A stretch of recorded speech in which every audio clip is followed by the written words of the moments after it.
Hello and welcome to Jockeys, the podcast. I'm Adam McNamara, and this is the racing podcast where we strip away the guarded versions of jockeys that you see every day on TV, giving them the platform to tell us what they really think. We talk about their regrets and aspirations, and we have a couple of laughs along the way as well. In this episode, Eddy Greatrex. I would sit in my britches from 12:30 till 7:30 in the evening, maybe shower. 16, you're still a child, really, aren't you? When you start and you're riding horses worth hundreds of thousands of pounds, you're trying to take secret breaths in front of the owner. Are you technically identical twins? No, way better looking. He wouldn't even know that I finished second. I don't even say well done to her walking. Did you win that duel? Yeah. Very lucky to get home, and if he's still awake to see him for 10 minutes. You've kind of sold me on it now. I'm going to have to go and make one after this conversation because you're been making it sound like a dream. Right, let's move on swiftly. Eddy, welcome to Jockeys, the podcast. Really good to get you on.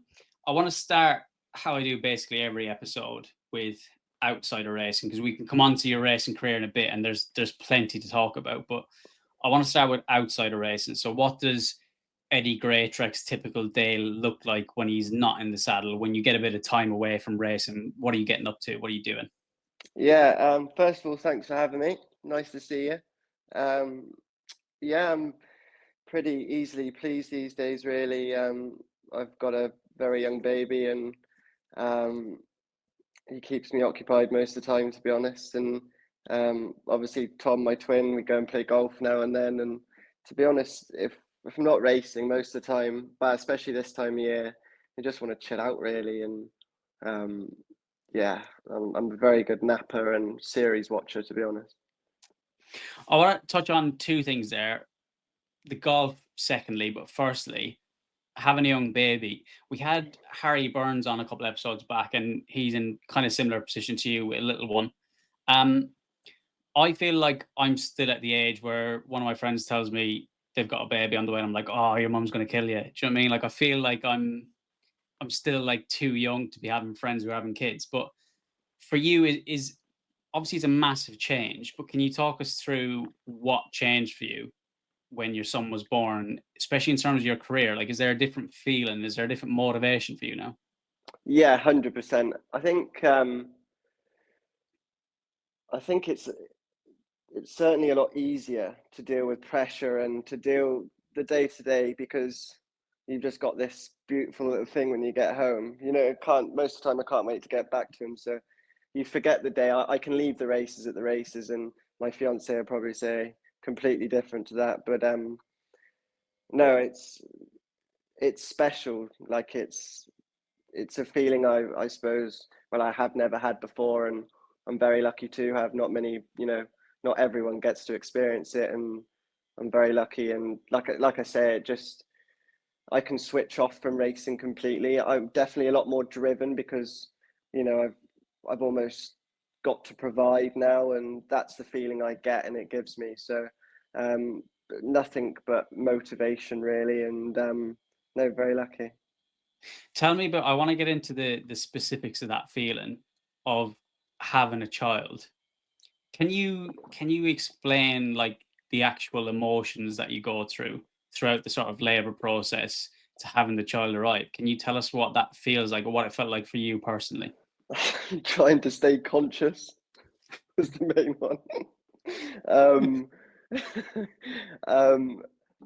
But I'm very lucky that Ella was unbelievable, to be honest, and obviously the midwives, etc. They probably spent more time asking me if I was okay than Ella. But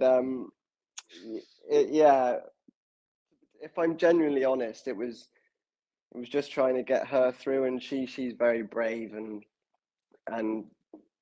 took it all very naturally, whereas I was completely different. And she had a water bottle that never dropped below 3/4 full, because every time she had a sip out of it, I was winging out the room just to get 5 minutes away to fill it back up.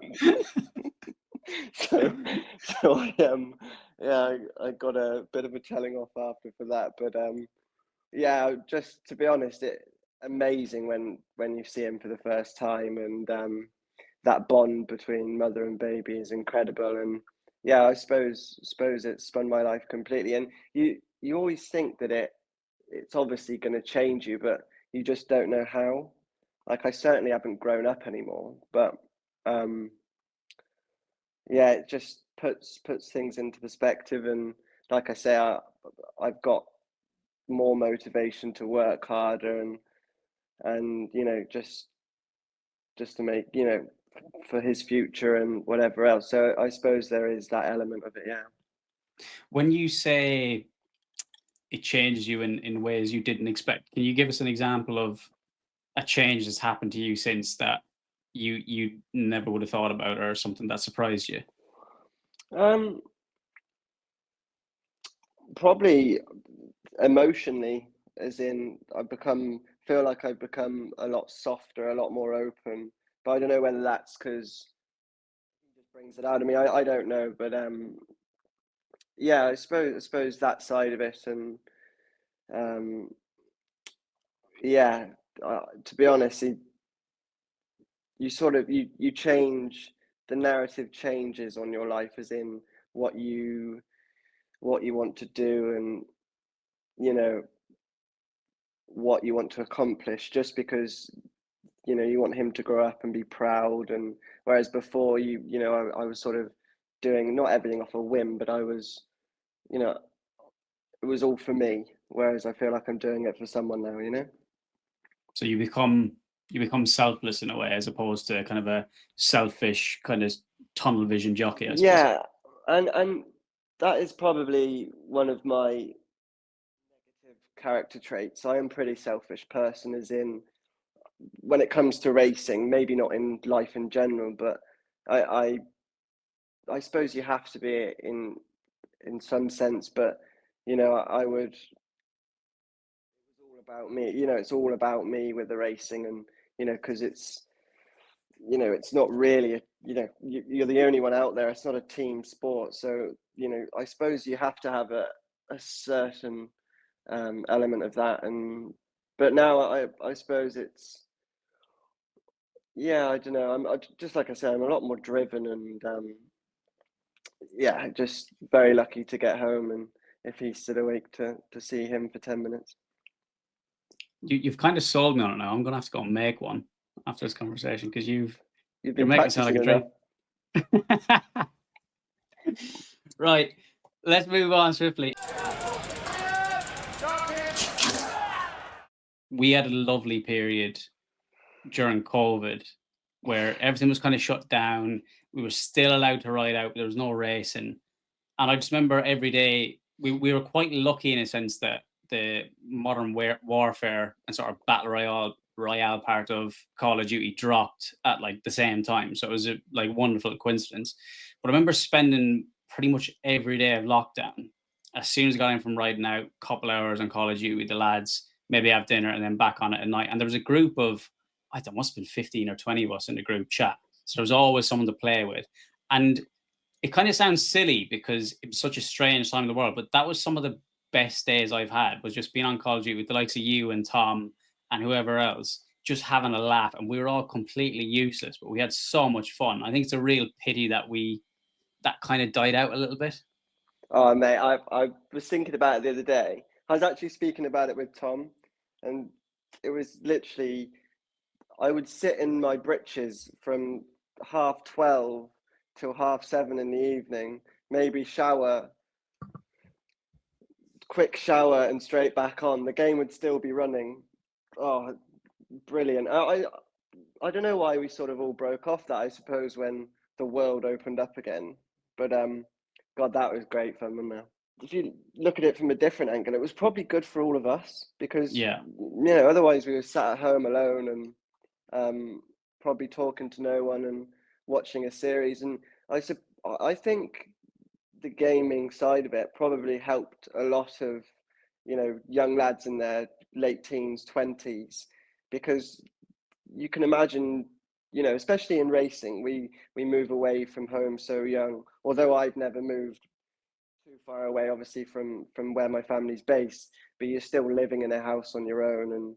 And you know, when everything's locked down, you don't get to see your mates. And another thing in racing, we were lucky we could spend the mornings with our friends riding out and stuff like that. Whereas I suppose a lot of people in different jobs and all over the world would probably just be sat at home for most of the day and probably speak to no one, you know. So I think probably helped a lot of young lads' mental health, having a laugh and a bit of crack with everyone. I'd say you had a very successful apprenticeship and you had some big winners. And I remember you specifically being one of the first apprentices that was getting called up for the likes of Godolphin and stuff like that. You'd made a big sort of splash in the apprentice sphere. And then you got faced with sort of injuries and difficulties transition into the professional side. So can you tell me from your perspective, going from what we considered a successful apprenticeship to meeting those hurdles at the time, how difficult did you find it and what did it feel like? Yeah, I found it very difficult. I think, first of all, I went through my claim far too fast. I mean, I think even I was watching, there was a video, or I think my brother sent me a video of me winning on a horse the other day when I was only a £3 claimer and I looked like I should have a 7 next to my name. I look brutal, but it happens that fast that it's, and 16, you're still a child, really, aren't you? When you start and you're riding horses worth hundreds of thousands of pounds, and there's hundreds of thousands of pounds at stake in the races we were riding in. But the naivety probably got us through that. If we actually thought about it, it would have probably it would have been probably slightly different. But the game's so fickle, for a young mind to take everything on board, I think it's immensely hard and frustrating, for a young person to try and work it out and understand the game. And I definitely didn't. So then I was obviously struck with injury. That was sort of out of my hands. But I think it almost, I think I probably didn't have a great attitude towards racing at that point. It was hard to go racing after, you think to yourself, oh, I was going to ride a couple of favourites for Godolphin, and all of a sudden I'm travelling to Catterick to try and get on one. It's completely the other end of the spectrum, and I suppose I dealt with it badly, and I probably had a bad attitude towards racing at that point. Well, I think what you said there, I mean, it kind of resonates with me in a sense because I feel like I was in a relatively similar position where I was going for lots of rides, favourites, or at least fancied ones. And because you're claiming, you're riding generally fancied ones, top end of the weight, and you're taking weight off your back, generally they tended to win, whether you gave them a good ride or a bad ride. But then that movement, like you said, from riding fancied ones to going for one, you said yourself that you felt like you dealt with it badly and that your attitude wasn't great. But I think I'm not sure anyone deals with it well because it's such a transition, and I think it's very difficult not to battle with your own kind of psychology and not blame yourself, even though a lot of it is out of your control. It's just a transition period in your career, and it happens to nearly everyone. I think it's very difficult not to look at it and say, "This is my fault. Am I doing something wrong?" and start questioning yourself. Yeah. I question myself a lot. Like I've always been pretty hard on myself, and I think it's probably not the best trait to have. It's some points it is because it means I want to improve, I want to get better, and even now I can get home and completely overthink things, whereas when you're young, naive, and it's all going your way, it's a lot easier, isn't it? But I think that made a man of me, really, going through that period, because all of a sudden this game isn't easy. I had to go out and graft and get stuck in, and I think that definitely made me into a stronger person mentally, because it is tough, isn't it? And you've got to it's almost like you've got to fight back. You've got to get yourself back there, because no one's just going to give you a leg up and get you there. You know, you have to put the hard yards in and get up early and go riding out, and eventually it does pay off. It may not seem it at the time, but I think if you have an ounce of ability and you aren't afraid of work, you won't go far wrong. Let's talk about the injuries then, because if I've got this right, you had a fall at Ascot and had some complications with your back, had a surgery, and then you had another surgery later on down the line. And on the back of those surgeries, you're in a lot of pain, and you came back to a riding career that was proven difficult. I know that you went on to retire for a period, but just can you talk to me about that period coming up to retirement, what that felt like, and how your sort of thought process worked through that period? Yeah, I probably couldn't help but feel sorry for myself, quite a, to be honest, because it was just one of those things. And the way the injury works, it's actually, it was there every day, but it was just whether it was going to give me, whether it was like a bomb ready to go off constantly. And I was always only a fall away, or even getting legged up the wrong way would mean that I'd have to go and have an operation. It's ridiculous, really. And I suppose the waiting for for it to happen constantly is thing. And then I think when it came to it, and I had that full Ascot, and then I got back, and I couldn't buy a ride for love nor money, or I certainly couldn't ride many winners. I was just a bit fed up, felt sorry for myself, and going riding out when you're sore every morning, to then go and ride 150 to one shot at Wolverhampton isn't the way that I could, I saw my life and things like that. So there's a lot in that I was still obviously very young and naive, fed up, felt sorry for myself. But it's tough for a young lad to be doing something he loves, but not to the level he wants to be. Yeah. And to get to the point then to make a decision to say I'm retiring as young as you were, I remember being quite surprised by it, because I knew you'd had trouble and you'd had some complications with injuries, but I sort of thought it'll be a matter of time before he's back on an upward trajectory. But to get to that point at that age to say I've got to hang my boots up, how long did it take you to get that point, and was there something that triggered that, or was it just like a slow process of kind of realization? I actually thought about it for sort of through maybe a 6 month period. I didn't speak to anyone about it. I didn't seek advice, which I probably should have done. But I don't know.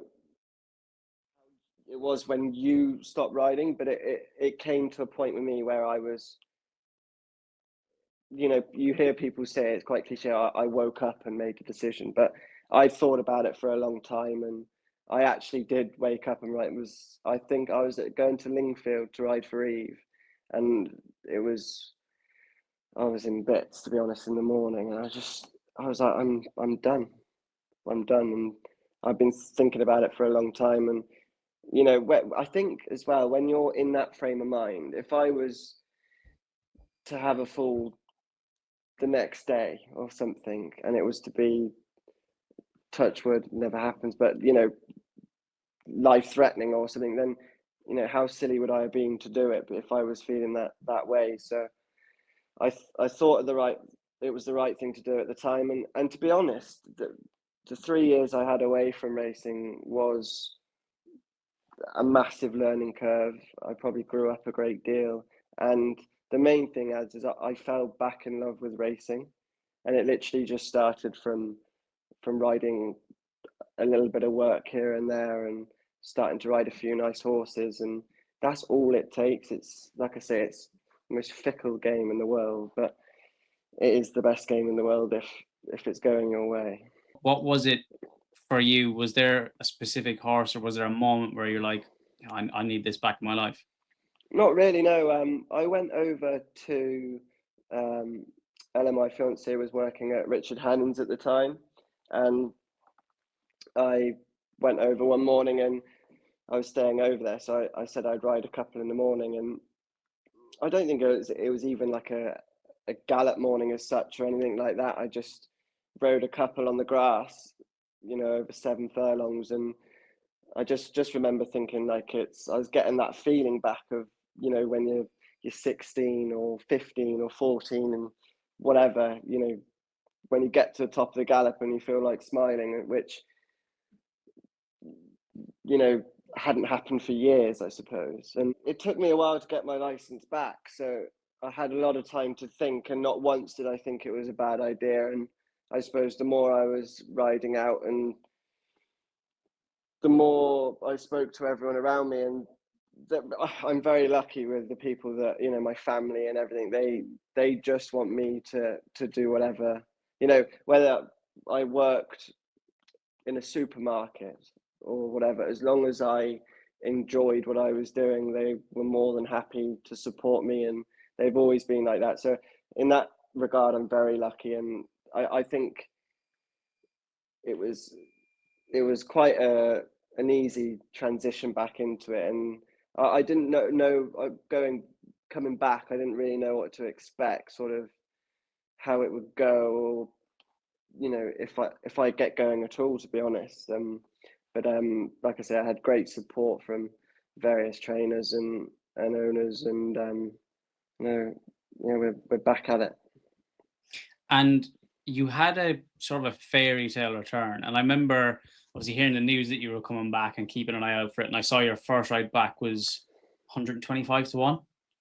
And I thought, well, at least he's coming back with no pressure and he can just kind of enjoy it and get back in the swing of it. You went on to win your first ride back, 125 to 1. Massive price. Don't think anybody, even you, would have been expecting it. Did it feel like a bit of a fairy tale to you? Did you get a wicked buzz off of it? Oh yeah, it was unreal, really.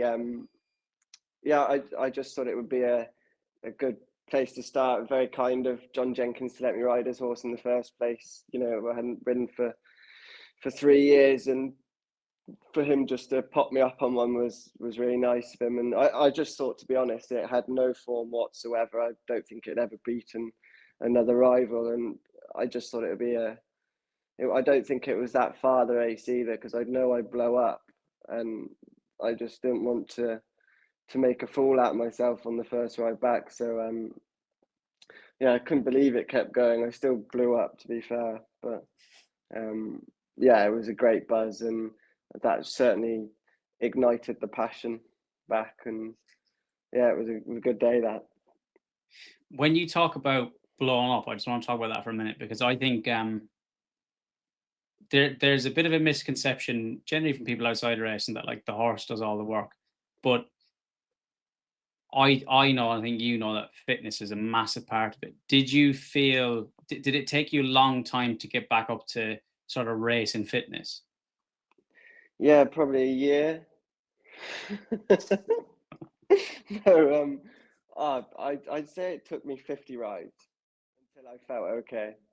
That, honestly, I'm probably not the most natural sportsman anyway, to be honest. But and I probably didn't help myself. I'm not a very good runner or gymmer or anything like that. But that's just probably laziness, to be fair. But I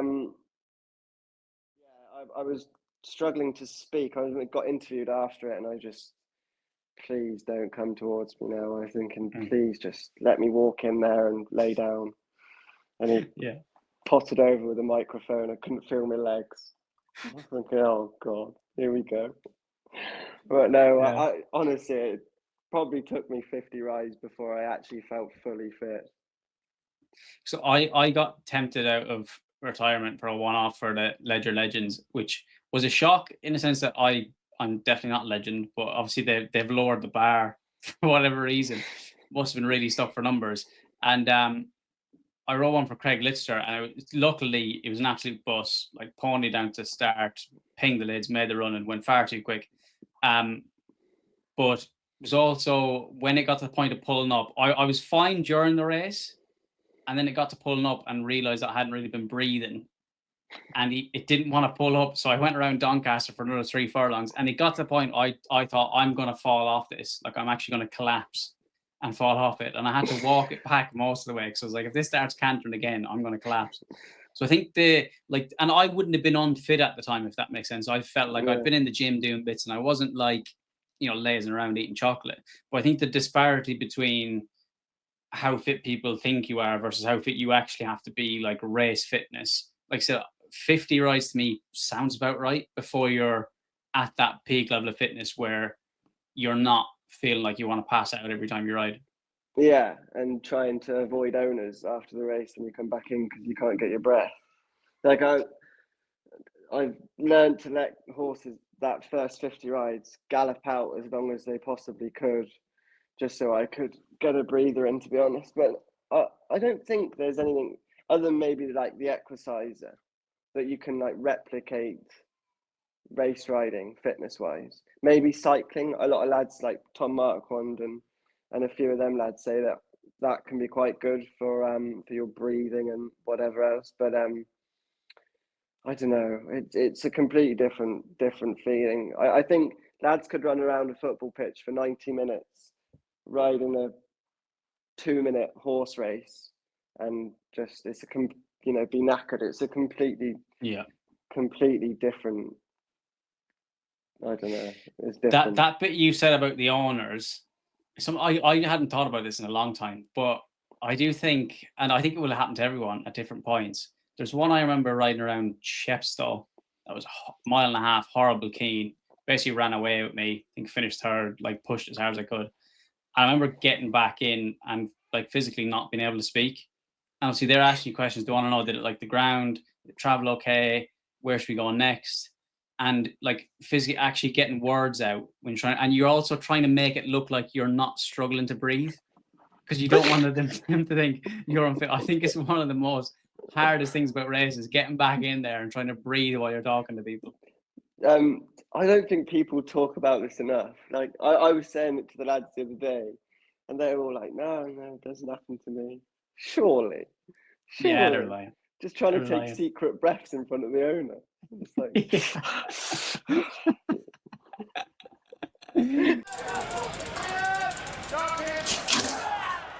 Is there someone in the waiting room that you think, oh, I'm glad they're there today, we'll have a bit of crack? Or is there a couple? There's a few. Charlie Bishop, Rob Hornby is hilarious. Just everything Rob does is fantastic.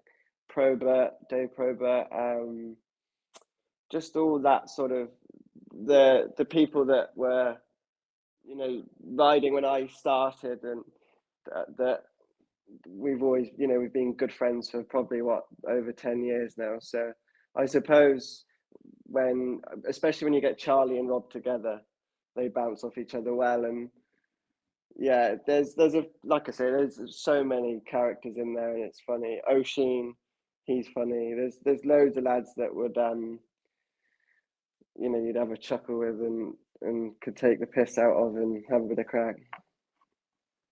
Let's talk about next steps then. Is there like a marker in your mind or something that you feel like I want to achieve in the next, whether it's 2, 3, 5 years, that you feel like that's where I want to be headed to? Have you got something specific, or is it just a case of just keep trying to build and build and build? But I was thinking about this the other day, where I thought that, if I maybe I should try and set some like targets and things like that. But I think I would get too into it. I think I would,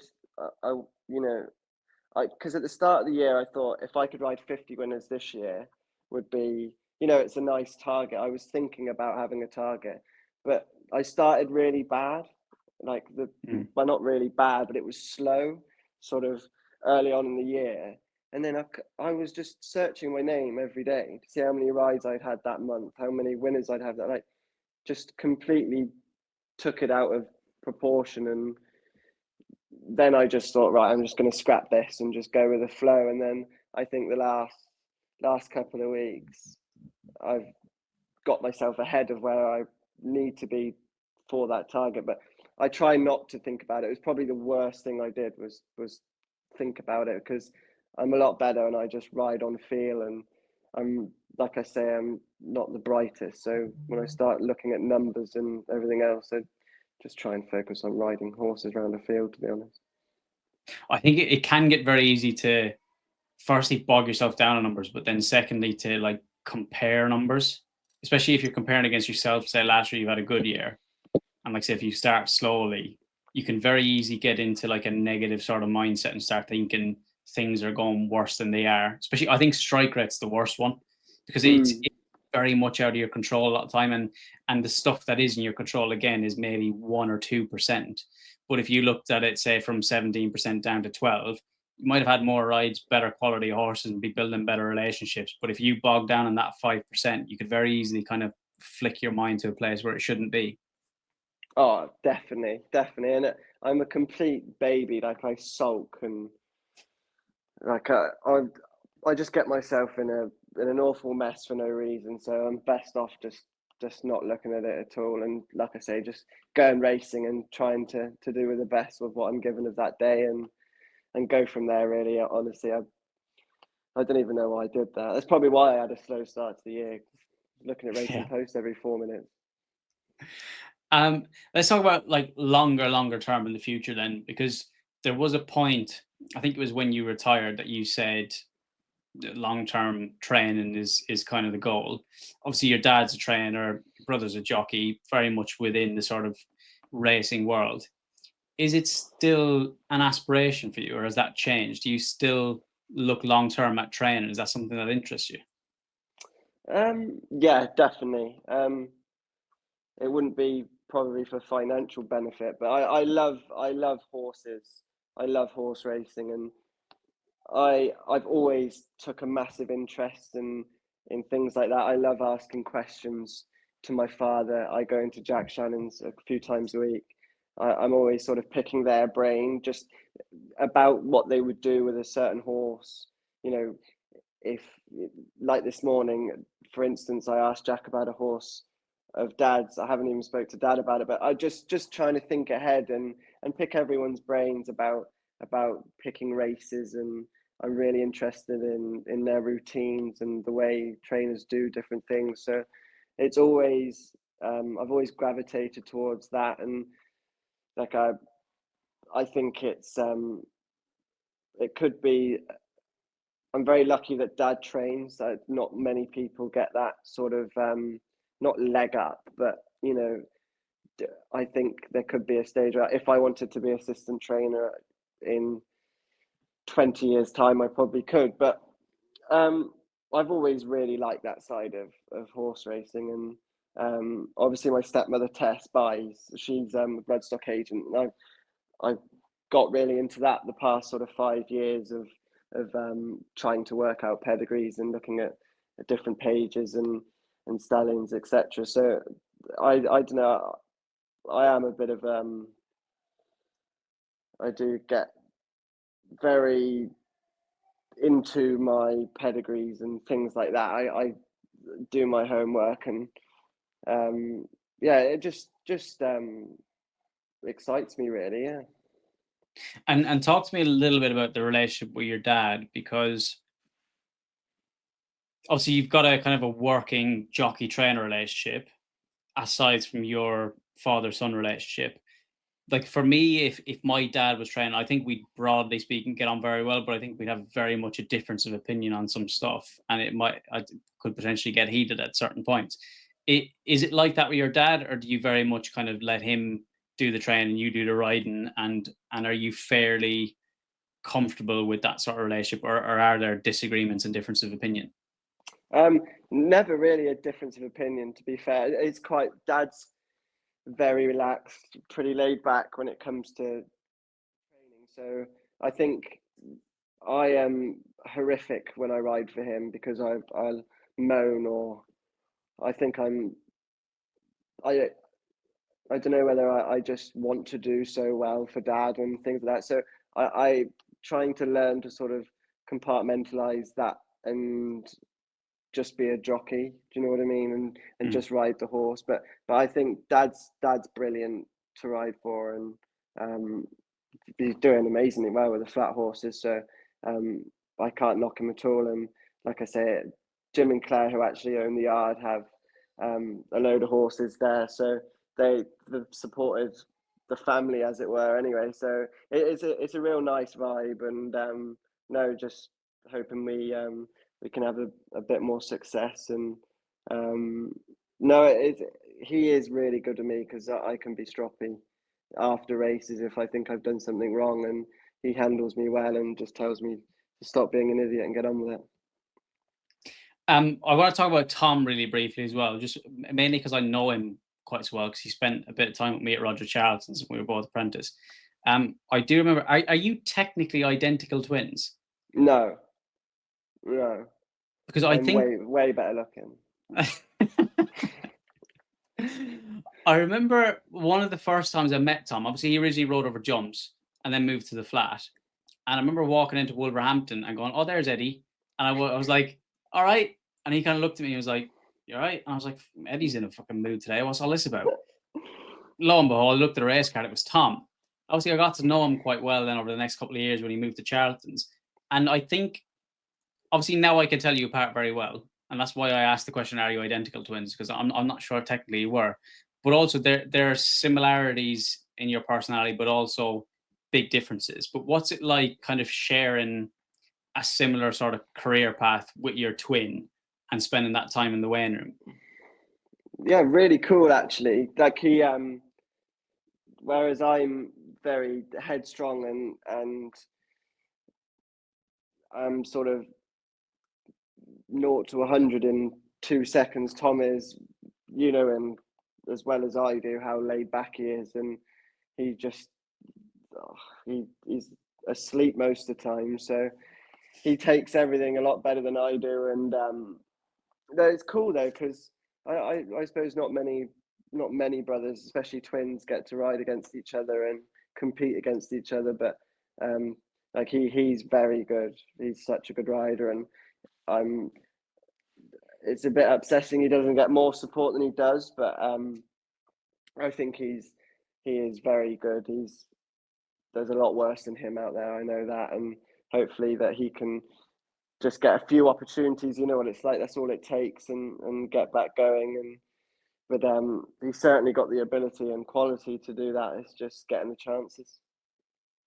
And have you two ever had like a head-to-head photo finish, and who comes out on top? He's beaten me both a few times. Yeah, I don't think I've ever beaten him like a head, but he's done me a head and a nose and whatever a few times. I think. What's that feel like? Shit, horrific. And does he get stuck into you as well? No, because he wouldn't even know that I finished second. I don't even say well done to him or anything. Just walk in. Did you win that, Joe? Yeah. That's brilliant. It is good fun. I think that's all we got time for. I could stay here for another hour, and I think we've got other stuff that originally in my mind I want to explore, but I think we're going to run out of time. But it's been really good to have you on. I found it very entertaining, very insightful, and an absolute pleasure. So we'll all be watching you very closely and hope that your trajectory continues in that upward direction it's going. And hopefully see you on the race course soon. Legend. Thanks, Ed. Thanks for having me.